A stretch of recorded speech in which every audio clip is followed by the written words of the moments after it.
Welcome to tonight's program with Marion Audubon. Tonight we have Leroy Simon with us. Leroy has been, got interested in photography when he was just 20 years old, and he has spent a lot of his life focusing on birds and wildlife and just beautiful natural places. And this is actually his fourth program that he's doing for us. And in the past, you can see those programs on our YouTube channel, but tonight he has a whole new program with different birds and a lot of stuff that he's photographed, not only here in Florida, but also in Canada and the Western US. So thank you, Leroy, for being with us tonight. Okay, I'm going to go to the shared screen.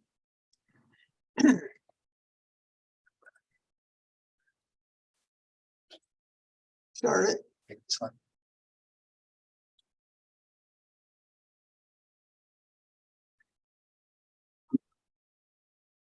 So it loads. Okay, go ahead. Well, they'll load quicker after the first one. Yeah. Okay, this is a picture of a caracara that was taken down in Texas. I was fortunate enough to be able to visit a bird photography ranch in Texas a couple years ago, not last year, but the year before last, or maybe it was last year, but I wanted to go again this year, but I wasn't trying to book it a year ahead of time and it was all filled up for April and May. I wanted to go during the bird migration and it was all filled up for April and May. At these photography ranches, they have a blind and you set in a blind and they have perches out in front of the blind and they feed the birds there all year round, and including the raptors. They have one blind especially for raptors, and they would put out a block of frozen chicken parts, and these caracaras mostly would come in on perches around in front of the blind, and it was not hard to get pictures of birds, caracaras in flight or landing. And I had a pretty good time there. Next. This on another one of my trips last spring in May. I went up to a lake toward the end of May. My son and I, he lives in Michigan. We went up to Canada and drove about 200 miles north of the Sault Ste. Marie, Michigan. And then we went to a fly-in lake from there. And the fly-in lake had loons and some other ducks that I was able to get pictures of that I don't have a chance to very often. This is my first picture I got of a loon. They would not fly away from you. If you would see them swimming in the lake, if you would approach them to get within a distance where you could get a picture of them, if you got too close, they would dive under the water. They would come up far away and you wouldn't know where they was going to be coming up at. But they never flew from you. They always would dive, and they're a diving duck, and they would always dive in the water and come up far away. If the sun wasn't shining on their head, you wouldn't be able to see their eye. They're only black and white mostly, except for the eye. They're all black and white, but they're a very handsome duck. This is a least bittern that was photographed at Lake Apopka.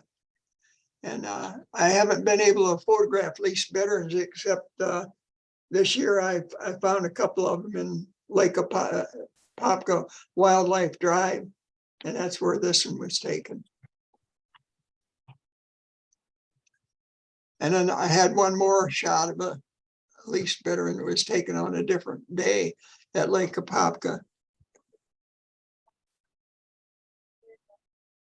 On my trip to Canada, I stopped at around Lake Erie, spent a few days around Lake Erie near Toledo, Ohio, and they have a wildlife area there that's right near the lake. and they had these trumpeter swans there. The trumpeter swans are all black. They have a black bill and black eye, and other than that, they're all white. But these particular trumpeter swans had this rust color on them from because they would feed on the plants in the bottom, and there was a lot of iron in the water, and that made their feathers turn this rusty color.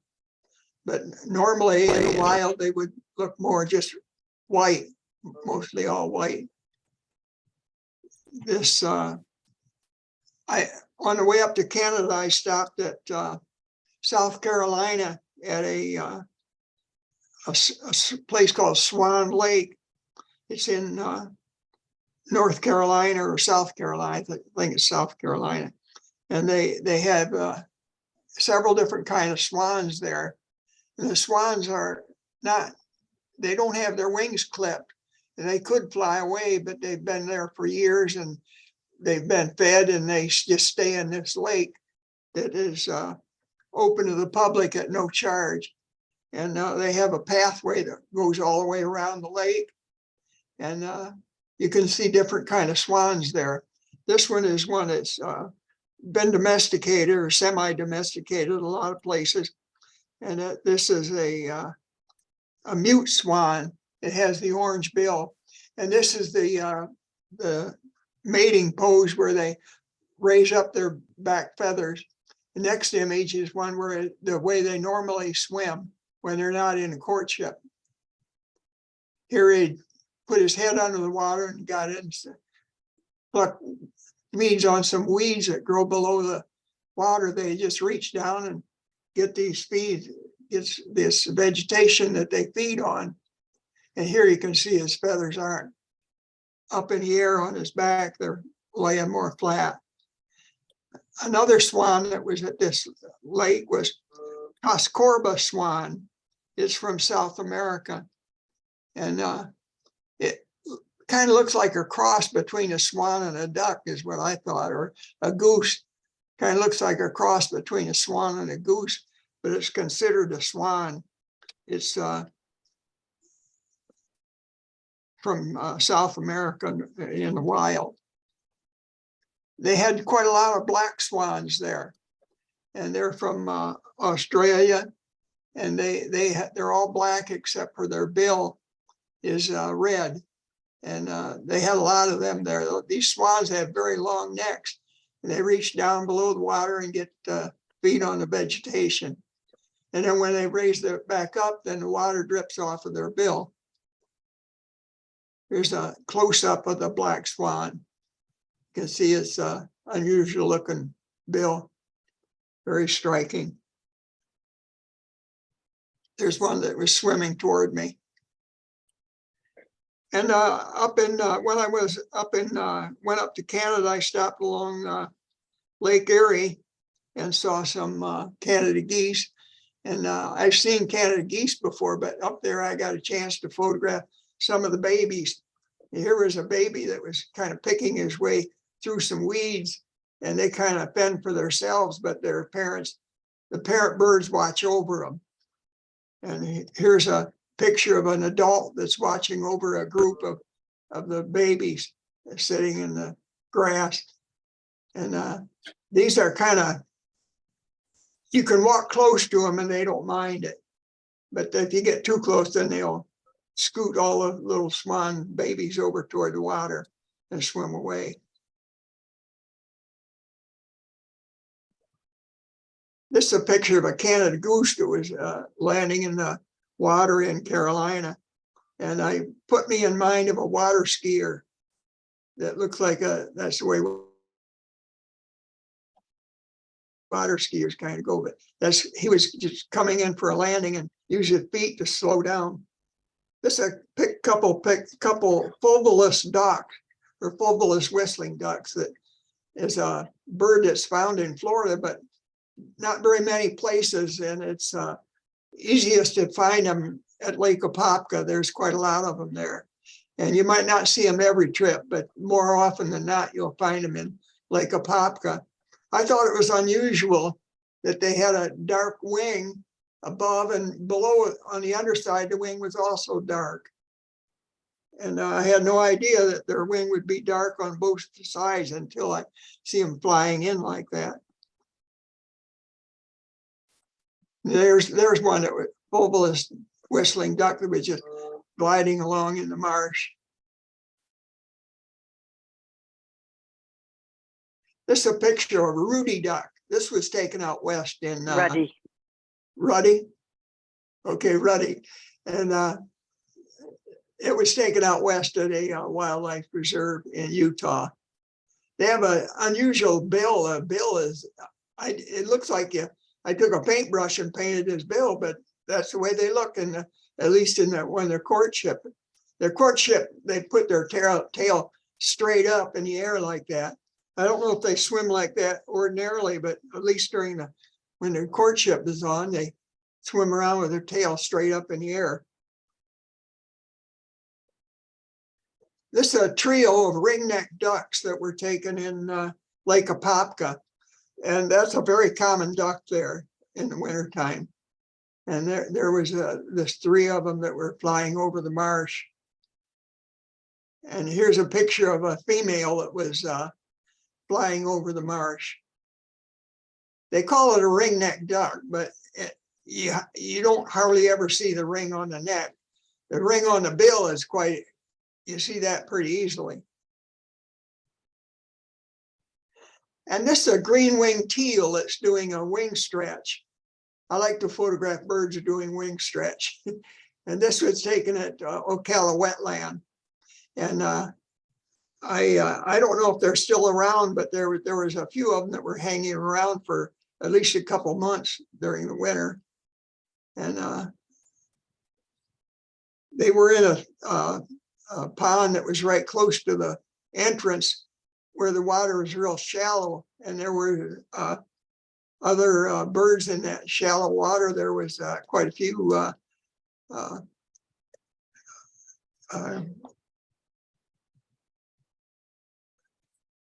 shorebirds that were waiting around.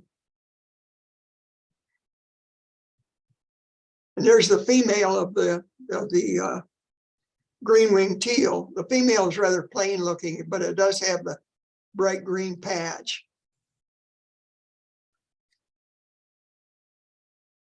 This is a blue-winged teal that was taken at Lake Apopka doing a wing flap. And it's when ducks set in water and preen, they usually flap their wings when they're done preening. They'll raise up and flap their wings, and that's when I like to try to get a picture of them. This next image is a bufflehead that I took up in Canada. This was at the Fly-In Lake where we were at. There was nobody else there. It was just a group of us, my son and I, and one of my grandsons, and 2 of my great grandkids and their father. They were all of us were up there.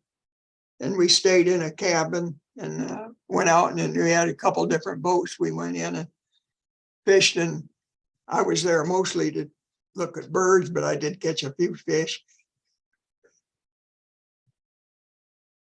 This is one of the buffleheads that was taking off over the lake, and you can see they don't have an easy time getting airborne. They take quite a while to scoot along the water before they're able to get in flight. And this is a golden eye. That's another duck that I took up at that Fly-In Lake. And this one is airborne. He's flying over the lake. And I have an image here of one of them that's just trying to get airborne. In this picture, you can see how difficult it is for them to get airborne, the way they splash along the water trying to get airborne. This is a golden eye. And there's a pair of golden eyes. The one in the front is a female that got airborne, and the male's just starting to get airborne.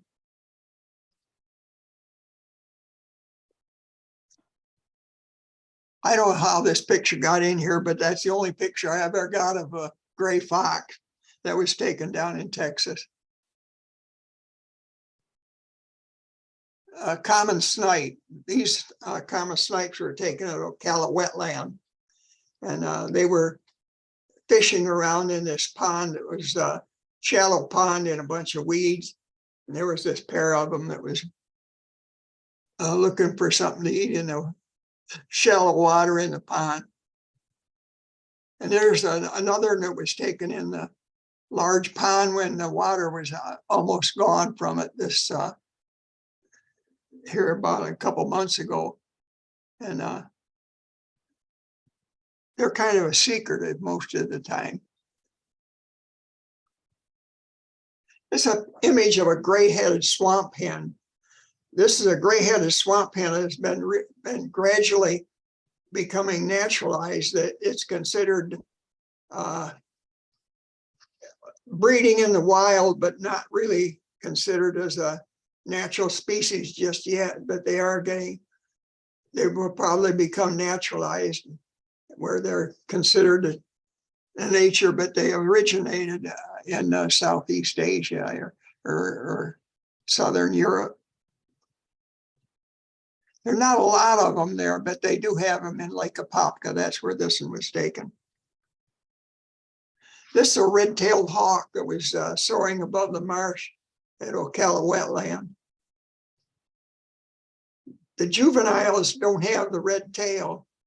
They, I don't know how old they are before they get the red tail, but just the older adults have the red tail. It's an image of a peregrine falcon. I only ever photographed this peregrine falcon on one day in my lifetime, and that was at Lake Apopka last summer. And this particular bird caught something. I don't know whether he caught it or found it along the road, but it was in grass alongside the wildlife drive that goes through Lake Apopka. And there was one car that went past it and stopped. And then I stopped before I got to it. And there was about 3 cars behind me that stopped. We were all taking pictures of this falcon, and he was sitting there eating something. I can't see what it is he has that he was feeding on, but it was something that was along the road. He either found it or caught it. I'm not sure which. But when this one guy said he had to get to the airport and he couldn't wait anymore, he drove close to it. When he drove close to it, the falcon flew away. When it flew away, it landed a short ways away on one of these sticks that stick up out of the marsh. And I was able to get a front view of him, showing a different area way his plumage looks. This is a rear end view of a greater sage grouse that was taken in Utah. When I was going out to Utah, I got in touch with a man from the Audubon Society through the website of the Audubon Society where I was going, and near Salt Lake. And he allowed me to use his backyard to photograph some of the Western birds. And early one morning, he took me out to where this lek was, where the males display. And I was able to get a picture of the greater sage grouse. And here's another picture. I got it back.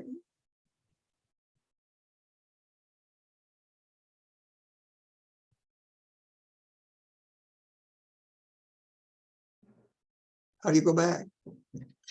I'm turning the wheel. I thought you turn the wheel to go back. And turn it forward. I want to go back though. Yeah.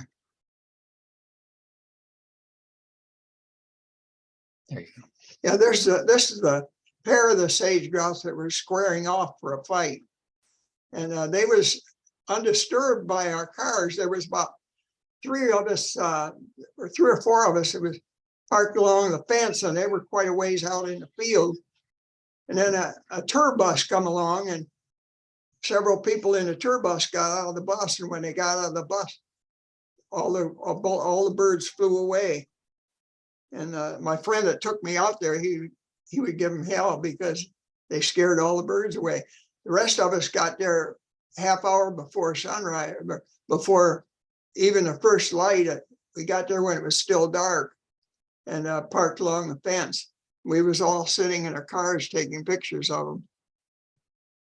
This is an image of a barred owl.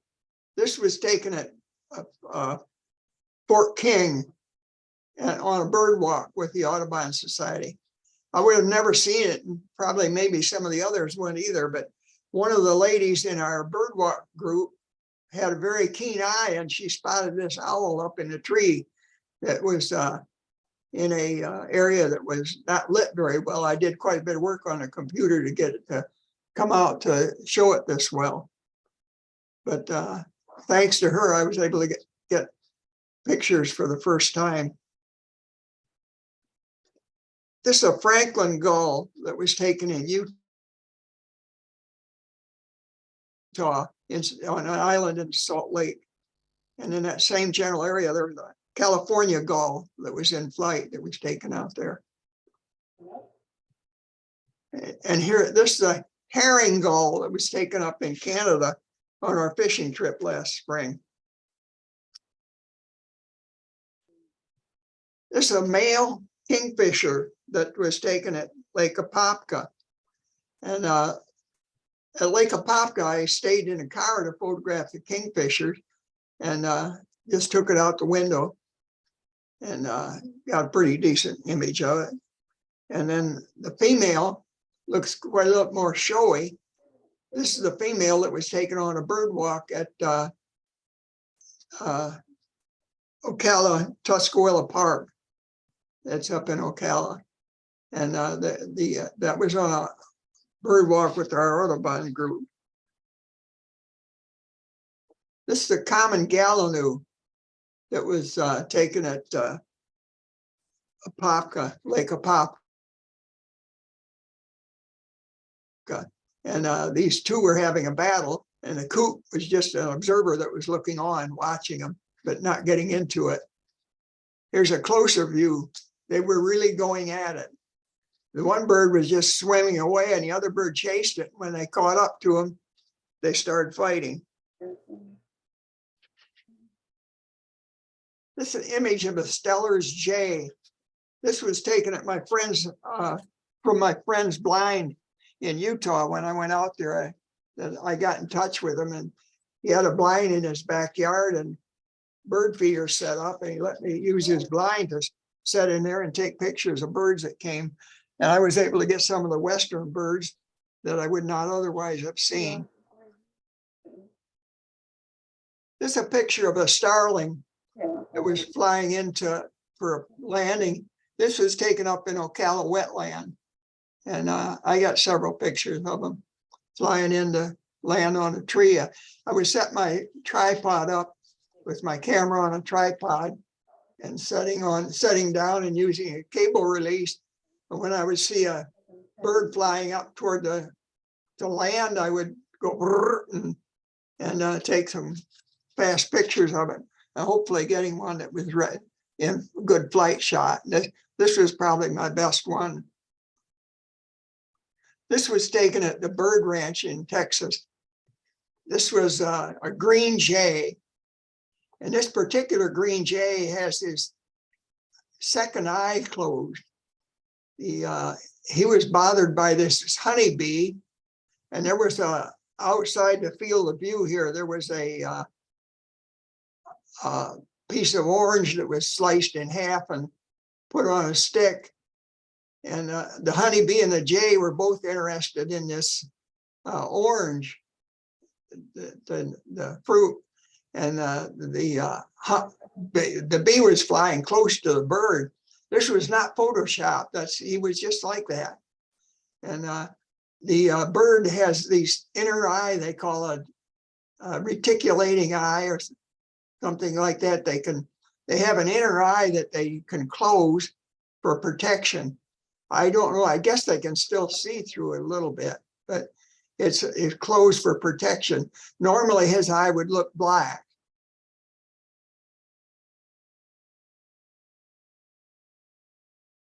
And here's another picture of a green jay and a golden-fronted woodpecker. The golden-fronted woodpecker is being aggressive toward the green jay. the green jay at the top was about to lose his perch. And then right after I took that, the green jay flew away. But the woodpecker is very aggressive there. And when I was at the Texas, at these bird blinds in Texas, they had a big open area behind the past the blind, so you got a plain background. But when I went, everything was dead looking around there, because that was the year they had that big late frost, or not frost, big snowstorm in Texas a couple of years ago that everything turned brown except for these yellow flowers were growing around there. And the leader of our group put these perches out and put some suet on the perches. You can't see the suet on here, but she dabbed some suet on the perches, and the birds were flying into the perches. This is a red cockadated woodpecker. I took this on a bird walk with one of the ladies from our group. I'm embarrassed, I can't remember her name now.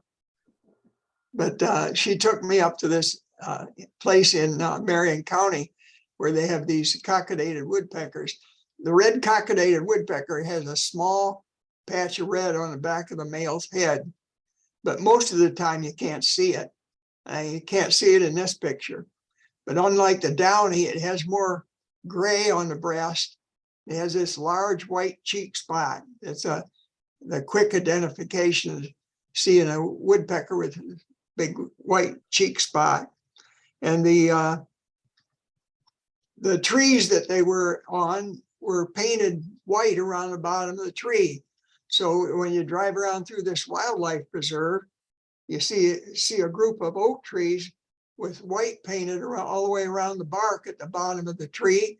You know that's where the cockadated woodpeckers were hanging out.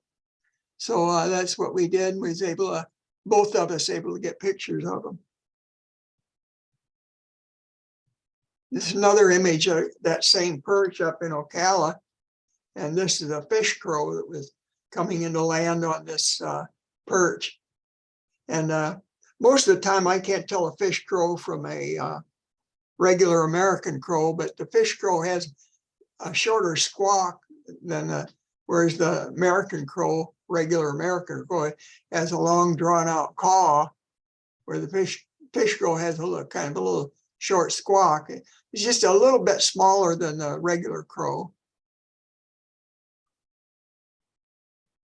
This is a black crested titmouse that was taken at the bird ranch in Texas on one of the perches that we put out there, or with the lady that was leading our group put out. Each blind would hold 6 people. But when I went there, there was only like 1 or 2 or 3 at a time in the blind most of the time. And the perches were set up in front of the blind, and the birds would land on them within easy photographing distance. And the lady put these flowers out there to give it a little color. And the birds were set around, and as soon as she put these perches out and walked away, they'd come flying in. And here's a picture of that black crested titmouse in flight.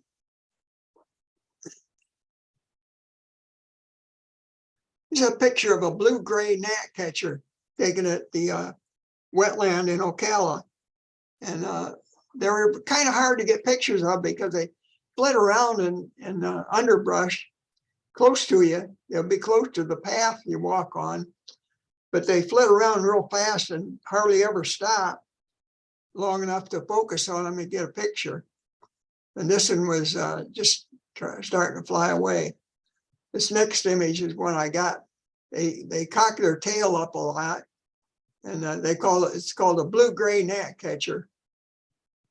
And there's quite a lot of them up there. And if you walk along the path and listen for them, you'll hear them, and then watch them, and you'll see them flitting around in the underbrush.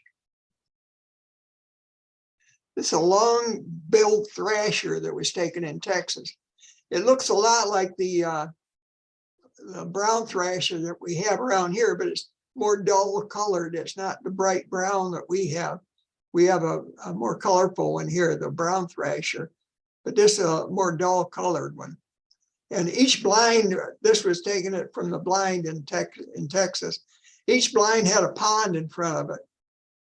And each pond had a water drip going into the pond from a hose. And when we go up to the blind to get in the blind, the leader would turn on the hose real low to make a little water drip going into the pond. And the birds seemed to kind of like that water drip. And they had a couple different kind of thrashers come there. The blinds at the pond at the Texas Bird Ranch were set below the ground so that when you got in the blind, you could put your tripod set on a bench, set on a seat, not a bench, a seat. And you'd put one leg of the tripod outside the blind, and you could get an angle where you was looking straight at the birds and not looking down at them. This is another thrasher that came to the blind. This is a curve-bill thrasher. The curve-bill thrasher was pretty common all around Texas. I saw them in town, and then there was a lot of them at the bird ranch, but they were in town too, just like we would have robins around here in season, or up north they have robins all the time. But they had these brown or curve-bill thrashers were in town. This is a pair of purple martins that were taken in Texas. This was taken at a little wildlife preserve near the town where I was staying. And this was a young one here with his mouth open, wanting something to eat. And the parent bird didn't happen to bring anything that time. The baby bird seemed a little bit displeased. This is a spotted towhee that was taken in Texas. I only saw this one day. I was at the bird ranch for 5 days. And and one day this towhee came around. I only saw it just the one day. The leader of our group said they didn't see it very often. Well, I was glad to get it. This is called a verdin. It's a songbird that was at the wildlife preserve close to where I was staying. They had a fountain there, and a lot of birds came to the fountain. And I was sitting in a chair watching the fountain, and got this verdin, the only time I've ever seen it. It's one of the birds that came to the bird ranch in front of our blind, called a clay-colored sparrow. They had several different kind of sparrows that I don't see much here in Florida. This next one came with sparrow as a Vesper sparrow. They put this log out in front of the blind next to the pond. The pond was very small. It was like I didn't measure it enough, but it was like an 8 by 10 pond roughly, but it was oval and it was right in front of the blind. And just on the other side of the little pond, they had set up these perches, and they had a different kind of perches for the birds to land on. And the background was always blurred because it was far away. When I went, normally it would be a greener background, but my trip was taken right after that big snowstorm they had in Texas. There was very little green around, except for they had those yellow flowers, but other than that, it was mostly just kind of a brown black background. This is called a field or a lark sparrow. This is a lark sparrow that came to the blind. And he was coming down to get a drink. I got a picture of him. Had a colorful head on this sparrow that made him a little more colorful than most of the sparrows. And they had this black little spot right in the middle of his chest that made it pretty distinctive. This is called the Lincoln sparrow. The Lincoln sparrows have this wide gray eyebrow, And some of them would be more gray, some of them would be more brown. This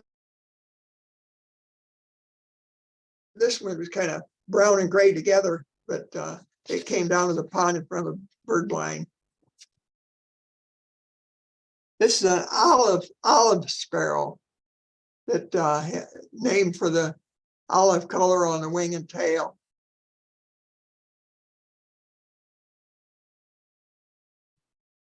This is a fox sparrow that was taken up in Ohio. Up in Toledo, Ohio, they have these windows on wildlife that where they feed the birds in front of the windows. And their windows, these are all set in wooded areas. And they feed the birds all year round, and they have a lot of migrants stop there.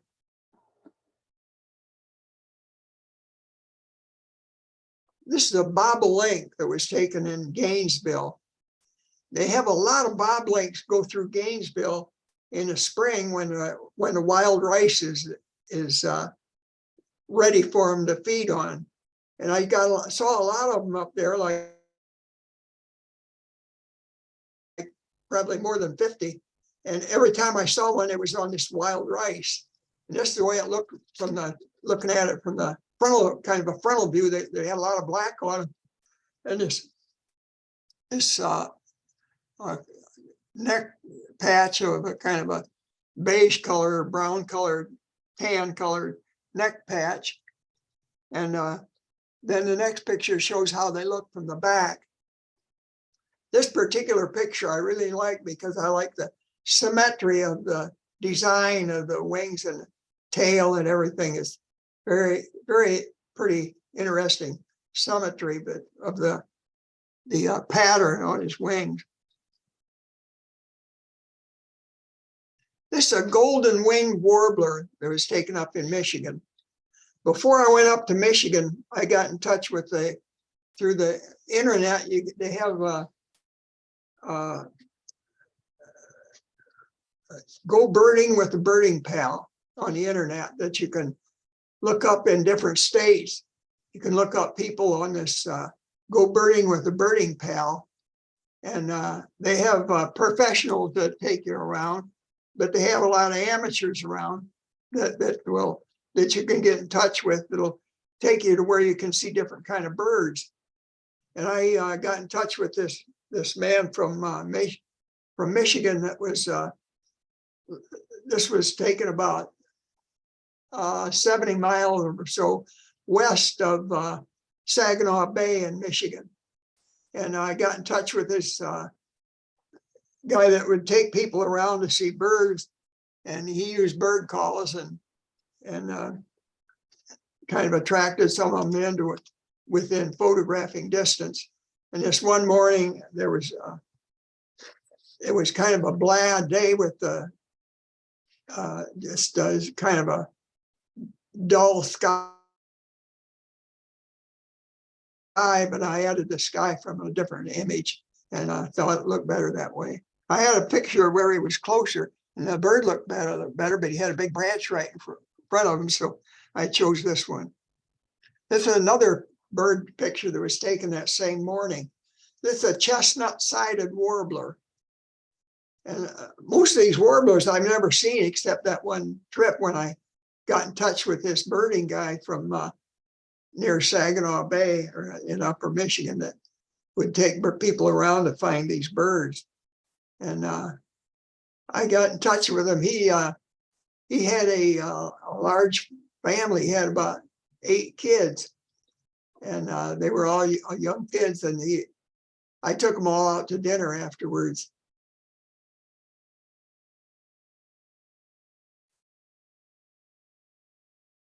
This is a bay-breasted warbler.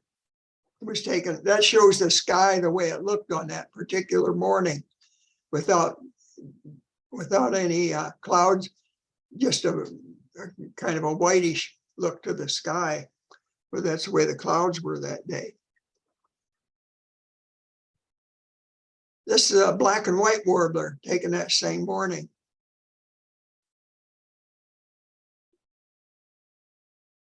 The next day, this leader, the guy that I was telling you about, he took me to a place where I could photograph the Kirtland's warbler, which is kind of a rare warbler. I guess it's, they were kind of common in this one area he took me to. Where he took me to was a place where they raised pine trees. And pine trees, if they would be waist high to about 7 feet high, you would find them. If the pine trees were scrubby and knee high, there wouldn't be any there. They would only go on the mid-sized pine tree. If it was older growth pine, you wouldn't see any there. It was only on a certain height of pine trees where these Kirtland warblers would hang out.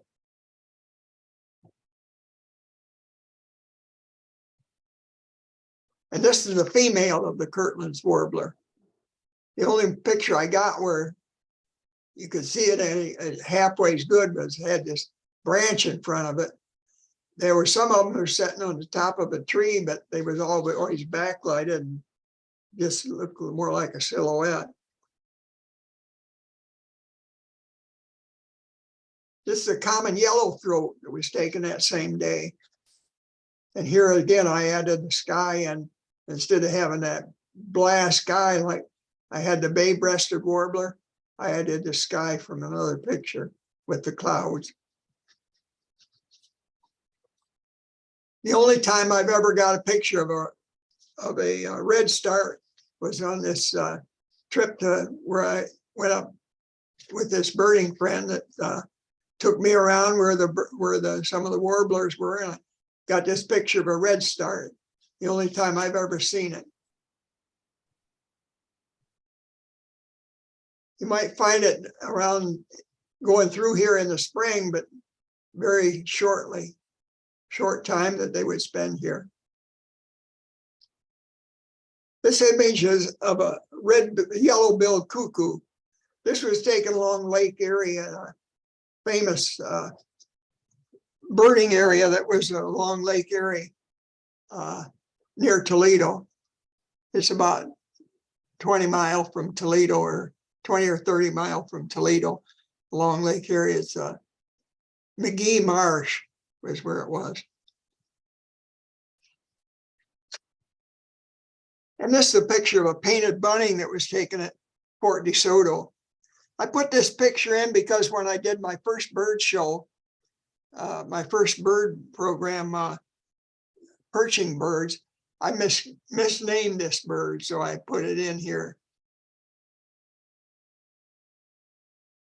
This is a painted bunting. It's taken in Florida at Fort DeSoto. I have some flight images of cardinals that I took in Texas at the bird ranch. There was a lot of cardinals came to our area where the blinds were in Texas, and they had 6 blinds there. They had 3 blinds that were for morning light, so you had the sun at your back in the morning. And then they had 3 blinds for afternoon light, where you had the sun at your back in the afternoon. And then the backgrounds was always farther away, so you didn't get a cluttered looking background. And close to the blinds, they would have, to the sides, they would have some brush and trees where the birds would land before they come down to where they would feed them in front of the blinds.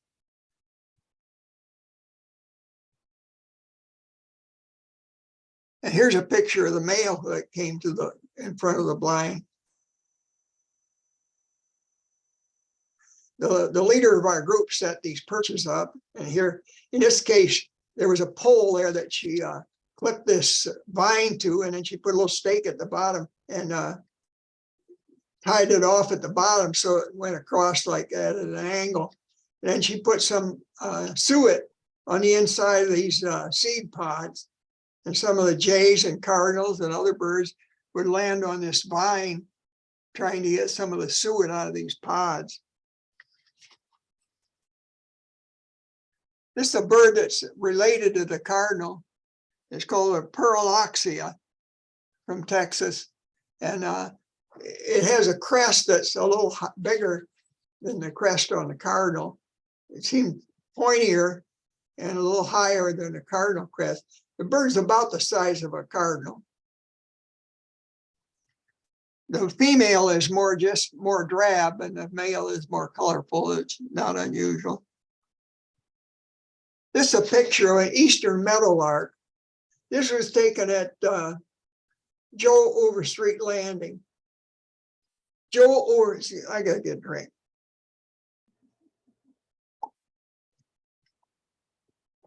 Overstreet Landing is a 5-mile long road that goes from the main road down over to the Lake Kissimmee.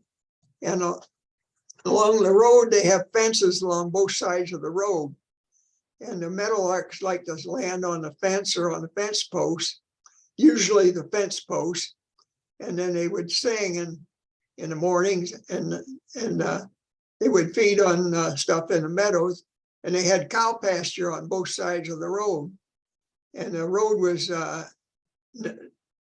kind of busy sometimes on weekends when they had a lot of people going back to the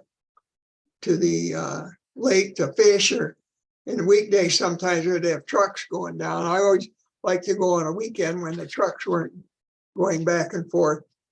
But this meadowlark was sitting on a post. I got pictures of him when he flew away from the post. I was sitting in the car when I took the picture. This is the only picture I have of a scarlet tanager. This was taken up in Wisconsin at a friend's house. I stayed with a friend up there that I'd been exchanging cocoons and eggs with when I raised butterflies and moths. And he fed birds outside his house, and he had a blind there, a little blind I could set in, and he had feeders outside of his house there. And this was one of the birds that came. It came on the first day, and it never came back. It was probably just on the way up north. This is another bird that was taken in Texas. Lesser goldfinch. And the male is, of course, much more colorful than the female, but the top of it is black, whereas a regular goldfinch is mostly all yellow with just a little black on the wing. But they were fairly common there. This is a picture I took of a juvenile red-headed woodpecker taken at Ocala wetland. And this was taken from the pathway where I set up my tripod and chair, and I was sitting in the chair and had my camera and set it focused on top of the tree where the woodpeckers were fly to. And then when I'd see a woodpecker flying toward the tree top, well, I would bang off some pictures and hopefully get some in focus where he was getting close to the tree. And here I got this woodpecker, but it has kind of a bland sky with no clouds, and I thought it'd be interesting with a closer crop and added some clouds.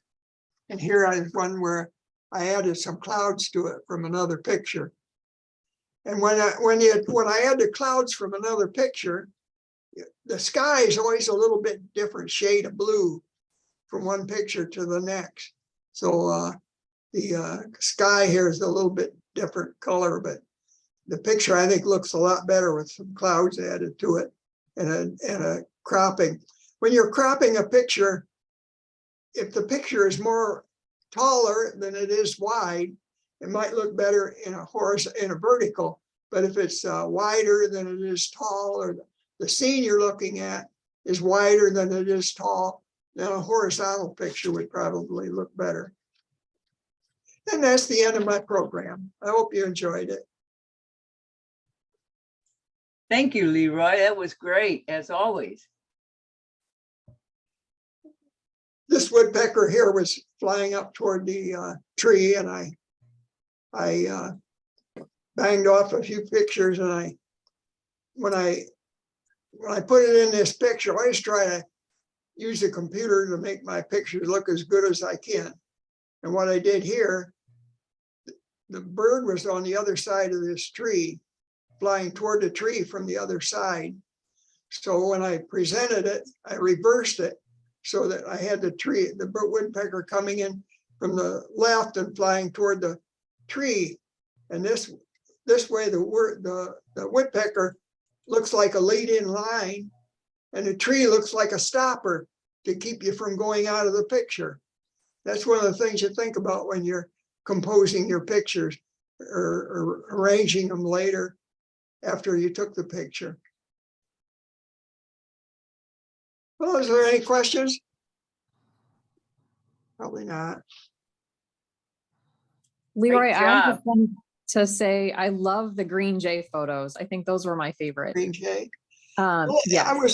I was intrigued with the green jays. They were fairly common at this bird ranch. I mean, I have one picture where I have 3 of them in the same picture. Mm. But I took a similar jay when I was down in Ecuador. It was an Inca jay, and they looked just about alike, but the Inca jay had a little bit more yellow on the head, and it had a yellow eye, whereas the green jay has black eye.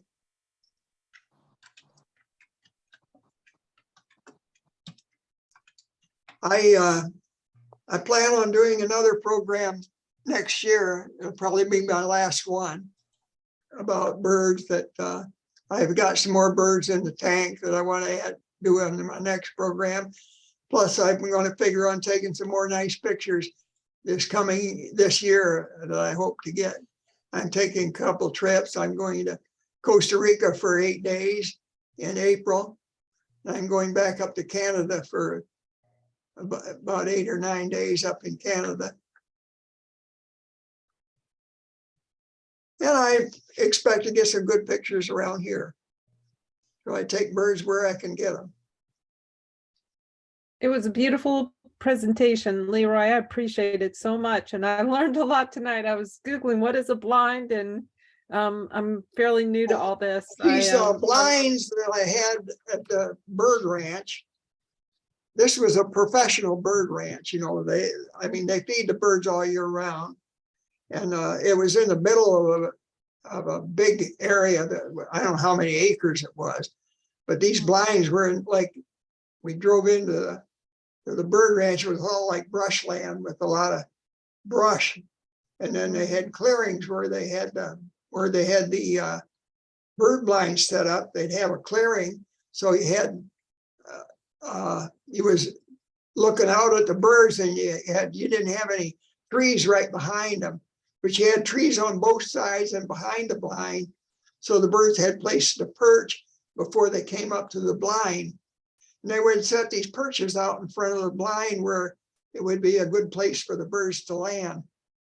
And they charge quite a bit for these. When I went with this one lady from that was a local, but they have professionals that use these same blinds that charge over $1,000 a day per person for using the blinds and going on these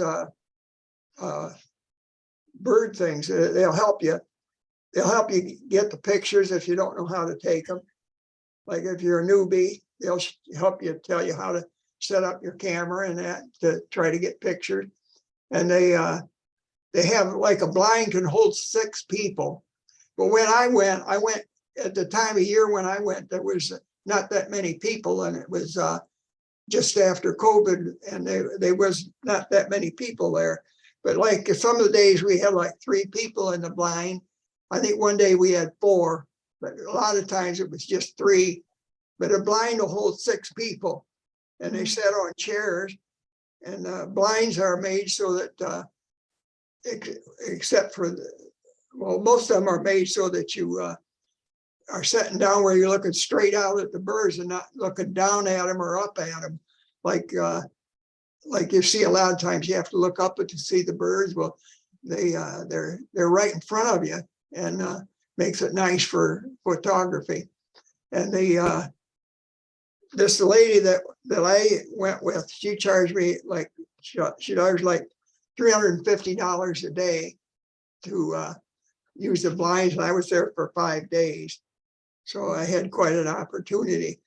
Part of the day she went out for lunch and she left me by one of the blinds. That middle of the day is not the best for bird photography anyhow. And she went off to do something or get lunch or whatever, I don't know. And she left me by one of the blinds where I didn't want to leave the area anyhow. So I could stay there, and I lay down on a bench in an open shed-like place, and where they had a picnic table. I laid down there, and part of the time when she wasn't there, I went and sat in the blind. But the setup is really nice for photography. I mean, you always have the best angle and hopefully good light. If it's raining, you're got a roof over your head. And but most of the time when I was there, we didn't get any rain. We got some blah weather where it was very much overcast and that, but most of the time when I was there, the weather was pretty decent. Well, it was really enjoyable, Leroy. Your pictures are Okay. beautiful. Thank you so much. I tried to book that place for this year, and for this spring, I tried to book a little over a year ahead of time. And I said, I want to go in either April or May for 5 days. And they said, well, April and May is all filled out for over a year ahead.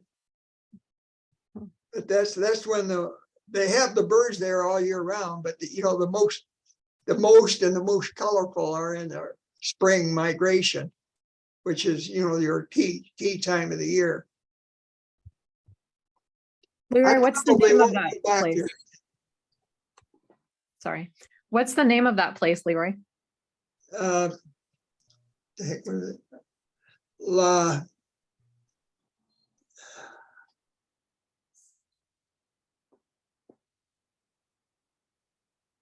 Sika.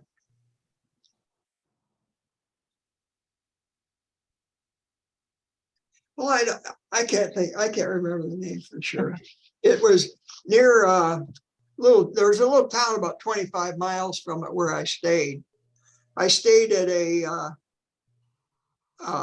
what do you call it? Where our B&B, Airbnb hooked me up with the place where I stayed. The place I stayed in a private home that was on the internet for Airbnb. And the place I stayed was, they had one other person staying there while I was there. We each had our own room. And we each had a drawer in the refrigerator where we could keep our stuff. And we each had a space in the cupboard where we could keep our stuff. And this guy had an 80-inch television on the wall, which I didn't see much of because I was out all the time, from leaving when it was dark and coming back when it was dark, and being tired when I got back home. I didn't watch the TV much, but he had an 80-inch TV hanging on a wall. And it cost me like $30 a night. It was nice, a nice room.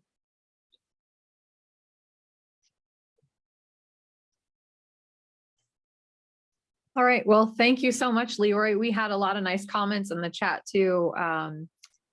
Edinburgh Stephanie, was the name of the town I stayed at. what was it? Edinburgh. Yeah. Okay. All right. And Stephanie said, very nice photos. Thanks for sharing. Ron Spencer said, fabulous photos. Thank you. Josie said, great job, Leroy. And Renee said, amazing photos. So I think we have all really enjoyed tonight's program, and we're looking forward to your next program. Okay. Again. All right. We'll see everybody later. Tomorrow, Emerald Marsh, if anybody wants to join us. Well, if I didn't have that guy coming to do my roof work, I would be with you. Yeah. Sunny is over probably. Well, no, they got one more day of sunshine, I think. Oh, yeah. All right. Okay, Thanks, well, everybody. good luck with your walk. Thank you.